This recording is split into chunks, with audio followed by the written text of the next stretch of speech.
Hello बच्चों, आज हम फिर से आपके सामने हाजिर हैं कक्षा 10 की विज्ञान के साथ। कक्षा 10 का साइंस। आज हम लोग कक्षा 10 के साइंस में पढ़ेंगे पहला लेसन। विज्ञान का पहला लेसन है रासायनिक अभिक्रिया एवं समीकरण। रासायनिक अभिक्रिया एवं समीकरण, केमिकल रिएक्शन एंड इक्वेशन, इसमें हम पढ़ना है। तो इसको हम शुरू करने से पहले आपको याद दिला दें कि आपके आसपास कुछ घटनाएं घटती हैं। जैसे उदाहरण में गर्मियों के दिनों में हम रूम टेम्परेचर पे किस कमरे के ताप पे अगर दूध को खुला छोड़ दें तो दूध के प्रारंभिक अवस्था या प्रारंभिक रूप में परिवर्तन आ जाता है। कुछ समय बाद कुछ न कुछ परिवर्तन आता ही आता है। आप लोहे को नमी युक्त वायुमंडल में छोड़ दें तो भी उसमें भी परिवर्तन आता है। आप सांस लेते हैं तो भी परिवर्तन होता है। तो ये तमाम से बहुत सी आपके आसपास चीज़ें होती हैं जिसमें परिवर्तन होता ही होता है। कुछ न कुछ परिवर्तन होता है। ये परिवर्तन रासायनिक परिवर्तन भी हो सकते हैं या भौतिक परिवर्तन भी हो सकते हैं या दोनों प्रकार के परिवर्तन हो सकते हैं। पिछली कक्षाओं में आपने रासायनिक परिवर्तन, भौतिक परिवर्तन क्या होता है ये सब पढ़ा है। हम लोगों को पढ़ना है रासायनिक अभिक्रिया क्या होती है। तो हम रासायनिक अभिक्रिया की तरफ चलते हैं।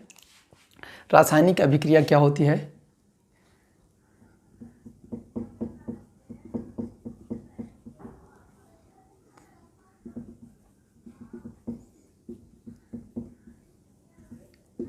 रासायनिक अभिक्रिया, रासायनिक परिवर्तन जो होता है वो just the result of chemical equation, यानी हमारी रासायनिक अभिक्रिया रासायनिक परिवर्तन का ही परिणाम है। यानी वे सभी अभिक्रियाएं या वे प्रक्रिया जिसमें नए गुणधर्म वाले नए पदार्थों का निर्माण होता है। नए गुणधर्म वाले नए पदार्थों का निर्माण होता है, रासायनिक अभिक्रिया कहलाती है। लिख देते हैं, लिख लीजिए जल्दी से। वह प्रक्रिया जिसमें नए गुणधर्मों के साथ नए पदार्थ का निर्माण होता है, रासायनिक अभिक्रिया कहलाती है।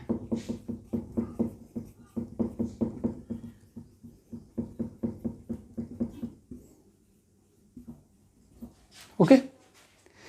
वह प्रक्रिया जिसमें नए गुणधर्मों के साथ नए पदार्थ का निर्माण होता है वह रासायनिक अभिक्रिया कहलाती है। समझ में आ गया रासायनिक अभिक्रिया की एकदम सिंपल सी डेफिनेशन, बहुत ही आसान सी परिभाषा। वह प्रक्रिया जिसमें नए गुणधर्मों के साथ नए पदार्थ का निर्माण होता है रासायनिक अभिक्रिया कहलाती है। आपको याद भी हो गया होगा। अब इसको थोड़ा सा विस्तृत रूप में व्याख्यात्मक तरीके से समझ लेते हैं। चलिए समझते हैं, जान लेते हैं कि रासायनिक अभिक्रिया के दौरान क्या क्या परिवर्तन होता है। यानी रासायनिक अभिक्रिया अभी हम लोग समझ लिए कि किसे कहते हैं कि वे प्रक्रिया, वह प्रक्रिया जिसमें नए गुणधर्म वाले नए पदार्थों का निर्माण होता है उससे रासायनिक अभिक्रिया कहते हैं। अब उस रासायनिक अभिक्रिया के दौरान क्या क्या बदलता है, देखिए। पहले ये है कि रासायनिक अभिक्रिया, पहला पॉइंट हमने लिखा है कि रासायनिक अभिक्रियाओं में रासायनिक परिवर्तन अवश्य होगा। यानी रासायनिक अभिक्रियाओं में रासायनिक परिवर्तनों का होना आवश्यक है। क्लियर है? यानी रासायनिक अभिक्रिया हो रही है तो उसमें रासायनिक परिवर्तन जरूर होगा। दूसरा पॉइंट हमने लिखा है कि रासायनिक अभिक्रिया के दौरान अभिकारी पदार्थ के परमाणु, यानी रासायनिक अभिक्रिया में जो पदार्थ अभिक्रिया करेगा, जो पहले अभिक्रिया से पूर्व होगा और अभिक्रिया में भाग लेगा, उसे अभिकारी पदार्थ कह रहे हैं। रासायनिक अभिक्रिया के दौरान अभिकारी पदार्थ के परमाणुओं की पुनर्व्यवस्था होती है। यानी रासायनिक अभिक्रिया में जो अब पदार्थ भाग लेता है उसके परमाणु पुनर्व्यवस्थित होते हैं, और जब वो परमाणु पुनर्व्यवस्थित हो जाते हैं तो पूरी तरह से नए गुणधर्म वाले पदार्थ का निर्माण होता है। जब परमाणु अपनी व्यवस्था बदल देते हैं, मतलब दूसरे जगह पे जाने लगते हैं, पुनर्व्यवस्थित हो जाते, फिर से व्यवस्थित होते हैं, उस समय नए गुणधर्म वाले नए पदार्थ का निर्माण होता है। यानी पुराने जो पदार्थ होते हैं, जिसको अभिकारी पदार्थ, जो अभिक्रिया में भाग लेते हैं, उनके परमाणु पुनर्व्यवस्थित होकर नए गुणधर्म वाले नए पदार्थ का निर्माण करते हैं। ठीक है, अब देखिए रासायनिक अभिक्रिया, अगला पॉइंट है रासायनिक अभिक्रियाओं में अभिकारी पदार्थ। रासायनिक अभिक्रियाओं में अभिकारी पदार्थ के बीच उपस्थित, रासायनिक अभिक्रिया में जो भाग लेता है पदार्थ उसे अभिकारी पदार्थ कहते हैं, हमने बताया भी है।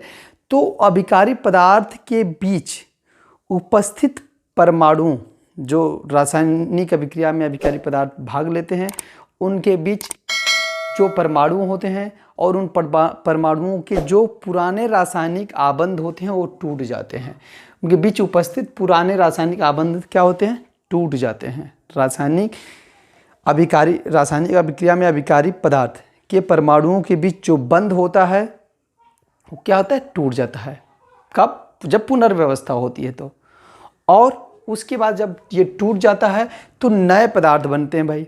तो नए पदार्थों के पुनर्व्यवस्थित परमाणुओं के बीच, नए पदार्थों के पुनर्व्यवस्थित परमाणुओं के बीच नए रासायनिक आबंध का निर्माण होता है।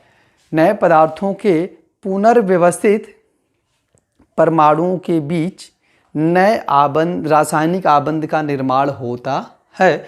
और अगला पॉइंट है जो इस रासायनिक अभिक्रिया में होता है वो ये कि कभी भी एक पदार्थ के परमाणु, यानी एक पदार्थ के परमाणु यानी तत्व का परमाणु, किसी पदार्थ के तत्व का परमाणु दूसरे पदार्थ के तत्व के परमाणु में नहीं परिवर्तित होता। यानी ये समझने वाली बात है। यानी ऐसा कभी नहीं होता है कि अगर एल्युमिनियम है तो रासायनिक अभिक्रिया के दौरान यह एल्युमिनियम सल्फर में बदल जाए, ऐसा नहीं होता है। यानी यह कभी भी, जैसे हमने कहा कि ऑक्सीजन है तो ऑक्सीजन रासायनिक अभिक्रिया के दौरान कभी भी कोई भी रासायनिक अभिक्रिया होती है तो ऐसा नहीं है कि ऑक्सीजन कार्बन में बदल जाएगा या किसी दूसरे परमाणु में नहीं परिवर्तित होता है। यानी कि परमाणु वही होते हैं, रासायनिक अभिक्रिया में अभिकारी पदार्थ के परमाणु वही होते हैं बस, और केवल क्या होता है, उनकी पुनर्व्यवस्था होती है। हमने लिखा है कि रासायनिक अभिक्रिया में परमाणुओं की केवल पुनर्व्यवस्था होती है, परमाणु नहीं बदलते हैं। ठीक है, तो इतनी चीज़ें तो हमने जान ली कि रासायनिक अभिक्रिया के दौरान क्या क्या परिवर्तित होता है। ओके, अगला हमारा पॉइंट है समीकरण। रासायनिक समीकरण किसे कहते हैं? तो चलिए इसको जल्दी से नोट कर लीजिए और रासायनिक समीकरण हम जान लेते हैं। ओके, तो इसको मिटा देते हैं, नोट कर लिए होंगे आप लोग। चलिए, तो रासायनिक समीकरण को जानने से पहले हम जान लेते हैं कि रासायनिक अभिक्रिया से पहले जो अभिकारी पदार्थ होता है उसे क्या बोलते हैं? अभिकारक। अभिकारक यानी जो अभिकारी पदार्थ होता है, रासायनिक अभिक्रिया में भाग लेने वाला पदार्थ अभिकारक कहला जाता है। लिख लीजिए, रासायनिक या ऐसे वे पदार्थ जो रासायनिक अभिक्रिया में भाग लेते हैं उन्हें अभिकारक कहते हैं।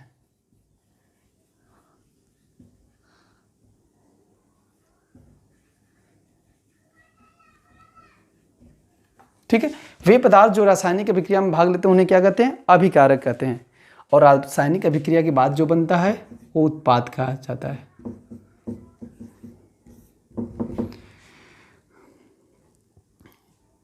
रासायनिक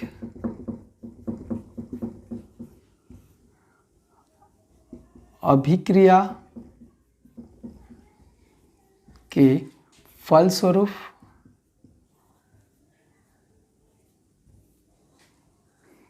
प्राप्त नए पदार्थ को उत्पाद कहते हैं।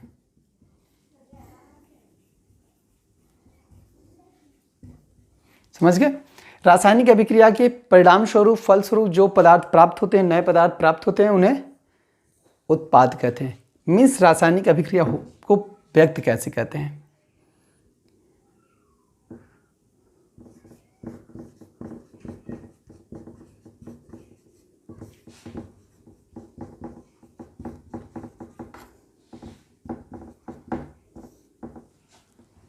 रासायनिक अभिक्रिया जो होती है उसमें क्या होता है? पहले अभिकारक,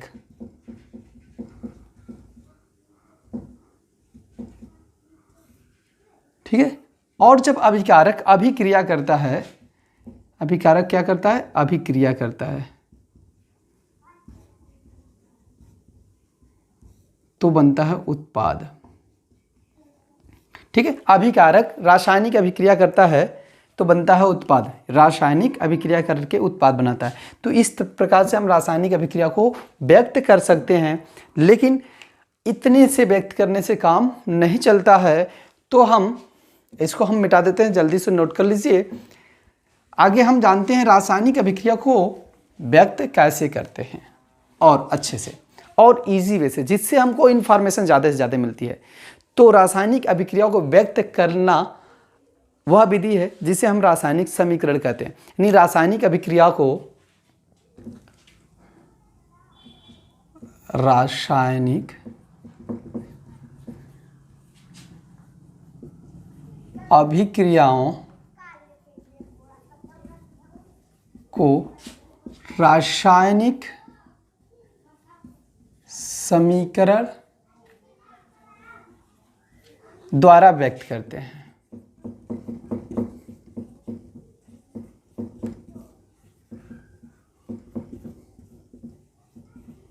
रासायनिक अभिक्रियाओं को रासायनिक समीकरण द्वारा व्यक्त करते हैं। तो रासायनिक समीकरण जान लेते हैं क्या होता है? रासायनिक समीकरण,